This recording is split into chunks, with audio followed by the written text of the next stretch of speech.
తెలుసు, నువ్వు ఎట్లొస్తావో మాకు తెలుసు, నువ్వు ఎప్పుడు ఇంటికి చేరకుండా ఎప్పుడు సస్తావో కూడా నీకు తెలియకుండా చేస్తాం అని అనేవారు.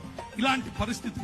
అక్కడ నువ్వు వెళ్ళి సాక్షి జీవితం అనంటే ఏంటి అనంటే, అక్కడ నువ్వు వెళ్ళి క్రైస్తవుడిని అని చెప్పుకుంటే చాలు తన్నుతారు. క్రైస్తవుడిని అని చెప్పుకుంటే చాలు చెప్పుతో కొడతారు. అలాంటి పరిస్థితులు.